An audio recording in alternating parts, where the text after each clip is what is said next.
Del tema de Pemex, vamos a hablar del coronavirus y le agradezco enormemente al doctor Jorge Salas Hernández, el director del Instituto Nacional de Enfermedades Respiratorias, que nos acompañe hoy para hablar precisamente de cómo va el desarrollo y la atención a los casos de coronavirus. Doctor Salas, ¿cómo está? Buen día. Hola, buenos días. Gracias por la comunicación. Al contrario, doctor, ¿cómo están monitoreando ustedes desde el INER la presencia del coronavirus en el país? Bueno, nosotros la forma en que lo hacemos es en relación con la llegada de pacientes o de personas que tienen síntomas respiratorios, que acuden de manera espontánea al servicio de urgencias y que por una u otra razón tienen malestar y piensan que pueden tener este tipo de enfermedad. Entonces nosotros diariamente estamos en una atención de aproximadamente 100 consultas no programadas, la mayoría con el temor de la gente de que puedan estar padeciendo esta enfermedad. Y hasta este momento, pues no hay mayores problemas, no ha habido mayor detección de casos. No, el caso número 1, el caso índice, es el que tenemos confirmado de la semana pasada. Todos los demás casos pues, prácticamente han sido sospechosos, pero como se les realiza la prueba confirmatoria, esta ha resultado negativa. Entonces no ha habido más casos con la enfermedad en el INER. Me llama la atención lo que ocurrió en San Antonio, doctor, que una persona acudió, le hicieron 2 pruebas, resultaron negativas, la dieron de alta, salió y luego resultó que sí tenía el virus. ¿Qué explicación podemos encontrar a eso? Y si, supongo que si pasó allá, puede ocurrir acá también.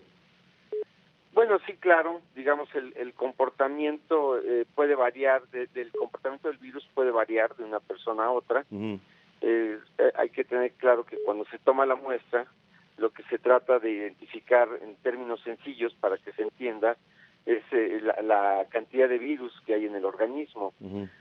Puede darse el caso que en ese momento no sea detectable y que un tiempo después ya se pueda determinar si se tomara otra muestra. Esa es una posibilidad, pero como hay muchas preguntas que todavía no tenemos una respuesta clara porque se está viendo se está aprendiendo de cómo se comporta el virus. Esa es una pregunta importante, me parece, doctor. Estamos aprendiendo a conocer esta cepa particular de coronavirus, pero digamos que hasta este momento no significa una mayor alarma su presencia en el mundo. Bueno, es diferente de una región a otra. En China ha sido ya un problema muy grave. En varios países, en Asia, en Europa, ya en Italia, por ejemplo, están teniendo un problema grave. No es el caso de nosotros en México, en el que solo están confirmados estos 5 pacientes que tienen enfermedad, varios casos sospechosos, pero ninguno se ha determinado que tenga la infección. Entonces, no, en este momento en el país no es una situación de gravedad, pero se están tomando todas las medidas de detección, de prevención, de capacitación al personal médico, de información a la gente, para que en dado caso pues estemos mejor preparados. ¿Usted diría que esta es una epidemia más grave que la que vivimos hace una década con la influenza, la H1N1? Bueno, cuando inició en 2009 la epidemia de influenza, pues México fue el país donde inició todo esto, por lo menos en forma ya importante, y no, estamos muy lejanos de tener ese mismo comportamiento como sucedió con la influenza. Doctor, el primer paciente confirmado, ya no sé si fue confirmado, fue dado de alta ayer, ¿sí tuvo el virus?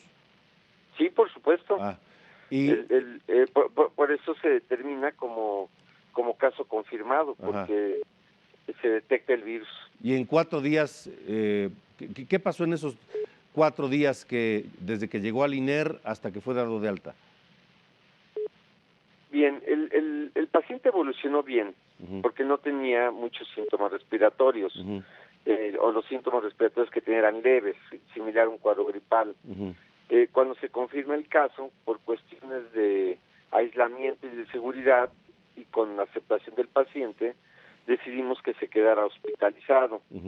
Y en realidad pues, tuvo un tratamiento de medidas generales, de control de los síntomas respiratorios, pero ya después, ante una evolución satisfactoria y ante una prueba de control que ya se mostró negativa al virus, pues ya estaba en condiciones de egresarse, y eso fue lo que sucedió el día de antier.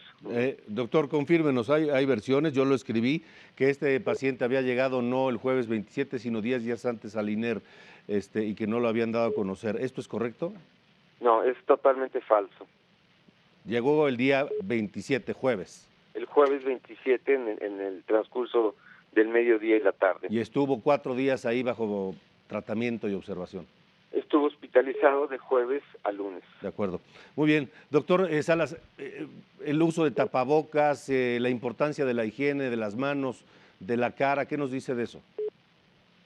Bueno, las medidas de higiene son las que ampliamente se están difundiendo porque está comprobado que son 100% útiles, sobre todo el lavado de manos con agua y jabón. Mientras más frecuentemente se haga esta práctica, pues es mejor, porque ya sabemos que las manos es una vía de transmisión de esta enfermedad y de otras. Debería ser un hábito permanente. Por supuesto, no solo en estas situaciones de problemas de salud, sino, como usted bien lo dice, un hábito permanente. Si no se tiene a la mano agua y jabón en ese momento, el uso de gel alcohol es una buena medida. Los cubrebocas en realidad tienen su utilidad para la persona, para quien tiene la enfermedad infectocontagiosa, coronavirus o la que sea desde el punto de vista respiratorio, porque al toser, al estornudar, ahí se expulsan en estas pequeñas partículas de saliva o de secreciones, van acompañadas del microbio, en este caso el virus, y entonces el cubrebocas protege de que la diseminación de estas partículas sea menor. Entonces esto es muy útil en los pacientes, no tanto en uno. En el ámbito hospitalario es diferente. Ahí sí, pues el determinado personal tiene que utilizar diferentes tipos de cubrebocas. Doctor, ¿qué hay de los niños? Porque no sé si hay casos en el mundo de niños con esta cepa de coronavirus, o de plano a los niños no les ha afectado. Se han reportado pocos casos, pero la verdad es una cifra verdaderamente pequeña. Lo que se sabe y pues es lo que se está difundiendo es que mientras a más edad, el riesgo de que la enfermedad es más grave a las personas en quienes se confirma el virus. Así entonces, en personas de más de 80 años tienen más riesgo de consecuencias mayores. Hay casos reportados en niños, pero en realidad son muy pocos, no hay mortalidad, y algo sucede, insisto, yo creo que tenemos que conocer más de este comportamiento con el sistema inmunológico que les permite a los niños defenderse mejor. De acuerdo. Pues, doctor Jorge Salas Hernández, director del INER, el Instituto Nacional de Enfermedades Respiratorias, le agradezco mucho que nos haya tomado la llamada.